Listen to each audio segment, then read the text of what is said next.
What's up, folks at home? Welcome back to the channel. Today, you guessed it, we're going to dive underwater. We're going to talk about fishing frogs, popping frogs, regular frogs, everything frogs. So strap up, it's going to be a fun one. We'll see you out there. Alright guys, first up here we have Sam throwing the live target popping frog. We really like to throw the popping frog when you have an overcast. It prolongs the topwater bite, but it's not too much for the fish.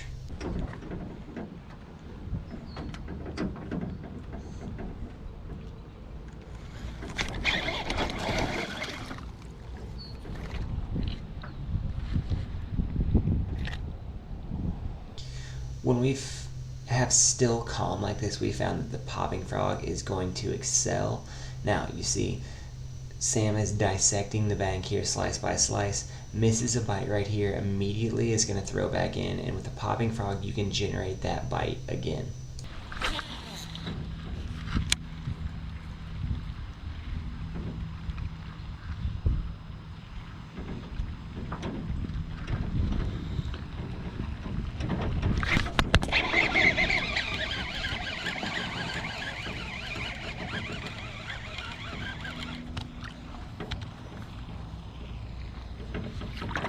Oh, that's a better one.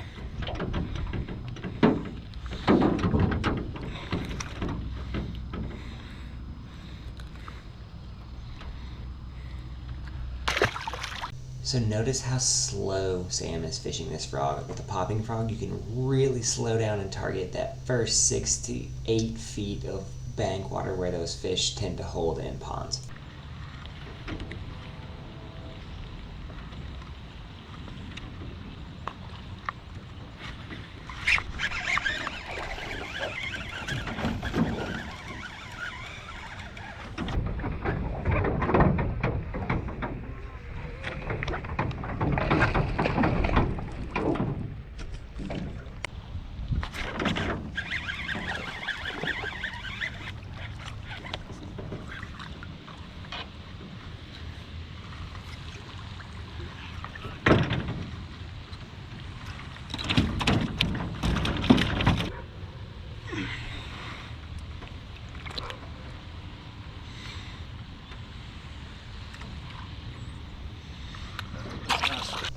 So when you're fishing frogs or any topwater, you always want to watch for followers behind your bait, especially when they're wanting it really slow like they are on a day like today.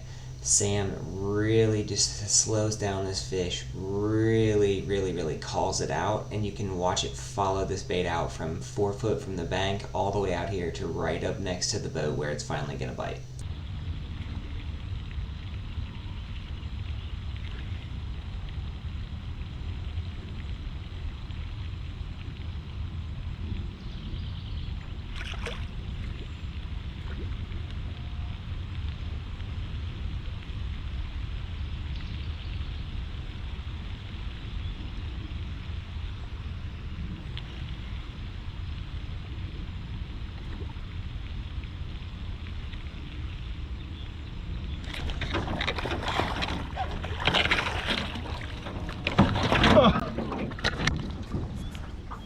That one hurt a little bit. Now, next up here we have Caden fishing a KVD sexy frog in the mats, and he's fishing a regular pointed nose frog in the mats because it's going to come through this heavy cover better and it's going to generate more bites. The popping frog just pulls too much junk with it, so when you're fishing heavy cover like this, you want to throw that regular frog. If it has a rattle in it, so much the better.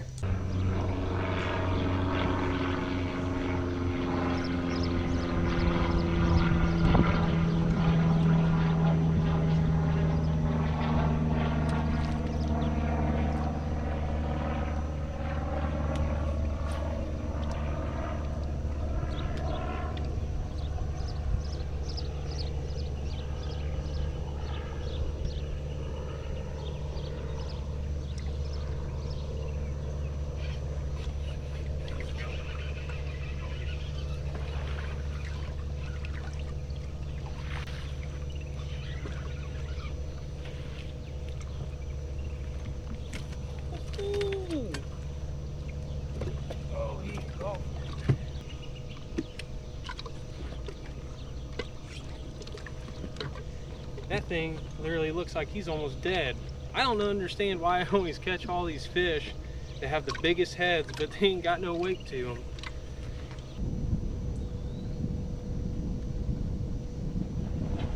Got him.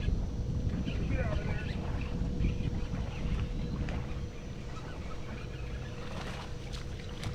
That's the one I needed. Yeah, this is the one I missed earlier. Yes. Oh, yes. Oh, yes. That's what I'm talking about.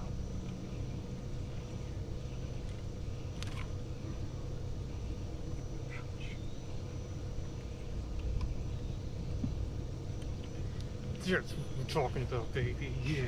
The next thing you want to be aware of is shade. When you fish shade lines, you're going to catch a lot of fish throwing the frog.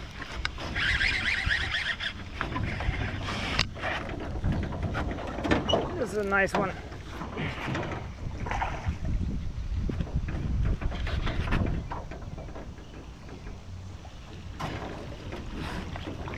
Get the boat.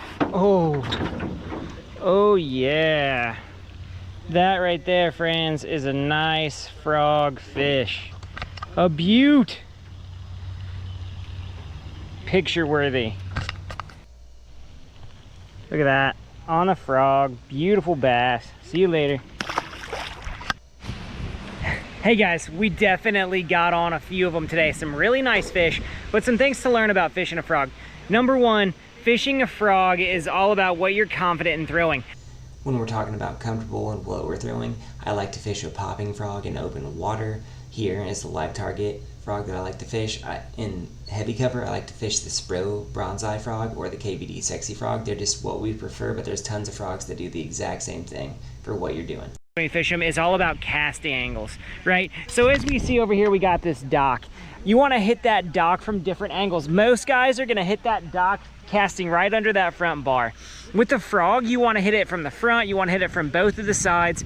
You want to find the angle that is gonna make the fish bite and commit. Now, it is a nice sunny day, right?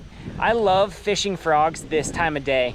They just seem to bite it really, really well. You can fish it around hard cover. They're not as scattered as in the morning, but they do a great job of biting it, right? Third thing we want to do with the frog is we want to speed up and slow down according to the cover that we're fishing, right?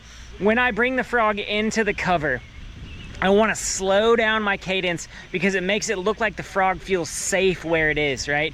As I'm pulling the frog away from the cover, that's when I give it a few pop, pop, pop, pop, pop, and jerks, jerks, jerks, and really speed that frog up because it looks like the frog was scared out of the cover by a bass. I think 4 or 5 of my bites today came from doing just that, speeding that frog up when it's coming out of cover. Now,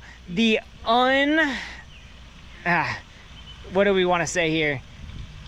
The fisherman who just fishes cover is missing out on a huge bite. There's a huge frog bite that is missed. And what we're talking about right here is shade lines, right? See how this shade line right here is away from the bank? Most of the guys are gonna fish that bank up there with the frog. If I fish this shade line right here, I'm gonna catch a lot more fish in the summer because they use that shade line to ambush, especially in areas where it's really, really hot. Shade is drastically important. That's why fish are under docks. That's why fish are under pontoons. It's that shade factor that they can ambush out from that, because if you've ever swam underwater, when you come into something, your eyes have to adjust for a second. They use that adjustment period to bam, lash out and hit their prey. I caught some fish over on the other side of the pond on a shade line, and like we saw, that really hit that frog right as it was coming into or leaving that shade line in that photosensitive period when they really have an advantage in ambush, right? So fishing frogs is really a fun thing to do, but it can get you the right kind of bites in a situation. I spent maybe 30 minutes out here today and maybe 15 minutes out here the other night with a Spro frog, and I caught, 7, 8, 9 fish. Some of them were really nice quality fish. So frog fishing, let's talk about my gear, right? The gear that I love to throw when I fish frogs. Number one, I'm a big 6-gill guy. Always does me right? So I'm throwing the 6-gill Anura frog rod. It is a technique-specific rod. This is the 7.5 medium heavy, and it's superior. I've never found a frog rod that is better, right? I also am throwing the 6-gill Cyclone. Really nice reel, really affordable, right? This is the 7-to-1. I beat this thing up. This is my pond rod. This is my topwater rod. I beat this thing up. I catch hundreds of fish on it every year, and it keeps coming back for more. My mainline 30-pound braid. A lot of guys like to throw 50. I like to throw 30 when I'm in sparse cover like this. When I'm in heavier cover, I'll throw that 50-pound, but the 30, I just feel like I can skip it better. I can get it where I want to better, but give 6-gill a try if you're looking for it, right? Once again, we hope you guys enjoyed today's video. We hope you learned something. Fishing frogs is not hard. It just takes a little bit of patience to learn how to walk those frogs, where to throw them, and how to get those fish in the boat. If you guys like what's going on the channel, give us a like, subscribe, go to Omnia, buy all of our gear, help support the channel, join us, and we'll see you out there, friends.